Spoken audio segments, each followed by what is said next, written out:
ధృవీకరణ పత్రాలపై సీఎం ఫోటోలు లోగోలు ఉంటే తప్పేంటి, దీనివల్ల హక్కులు ఎలా ప్రభావితం అవుతాయి, ఎన్నికలప్పుడు దాఖలు చేసే ఇవన్నీ రాజకీయ ప్రయోజనాల వ్యాఖ్యల హైకోర్టు వ్యాఖ్యలు.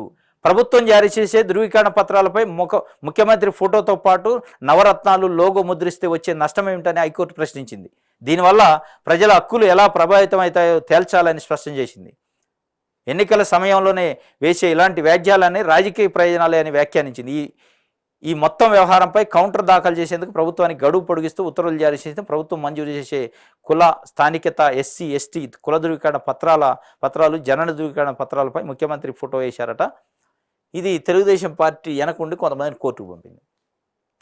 అంటే ప్రభుత్వంలో ఉన్న ముఖ్యమంత్రి అధికారులు అంటే ప్రభుత్వ యంత్రాంగం ఏదైతే ఉంటుందో పంపిణీ చేసే కుల ధృవీకరణ క్యాస్ట్ సర్టిఫికేట్ కానీ ఇన్కమ్ కానీ లేకపోతే బర్త్ కానీ డెత్ కానీ లోకల్ ఏరియా సర్టిఫికేట్ కానీ లేదంటే ఇంకేమైనా ఇళ్ళ పట్టాలు కానీ పంపిణీ చేసేటప్పుడు ఆ ముఖ్యమంత్రి ఎవరైతే ఉన్నారో ఈ ప్రభుత్వానికి అధిపతి ఆయన కాబట్టి ఆయన బొమ్మ వేస్తారు. సహజంగా జరిగింది ఎక్కడైనా ఏ రాష్ట్రంలో అయినా. దాన్ని ఛాలెంజ్ చేశారు హైకోర్టులో. ప్రజా ప్రయోజనాల వ్యాజ్యము ప్రజల హక్కులకు భంగం. అందుకే హైకోర్టు చివాట్లు పెట్టింది.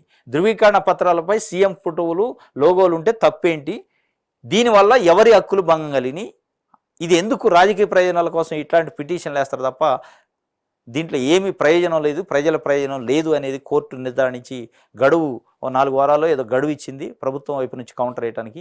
ఇంత చిన్న విషయాలు చిల్లి విషయాలు అంటారు. ప్రభుత్వంలో ముఖ్యమంత్రి చంద్రబాబు ఉండా జగన్మోహన్ రెడ్డి ఉండా ఇంకోళ్ళు ఉండా అనేది పక్కన పెడితే ముఖ్యమంత్రి ఎవరుంటే వాళ్ళ ఫోటో వెబ్సైట్లో కానీ ప్రభుత్వ అధికారిక వెబ్సైట్లో కానీ మిగతా ఏదైనా పంపిణీ చేసే పత్రాలు కానీ ఆర్డర్స్ కానీ ఏటిపైన ఫోటో ఉంటుంది. దాంట్లో తప్పే ఉంది ఫోటో ఉండటం వల్ల అనేది హైకోర్టు కూడా డిక్లేర్ చేసింది.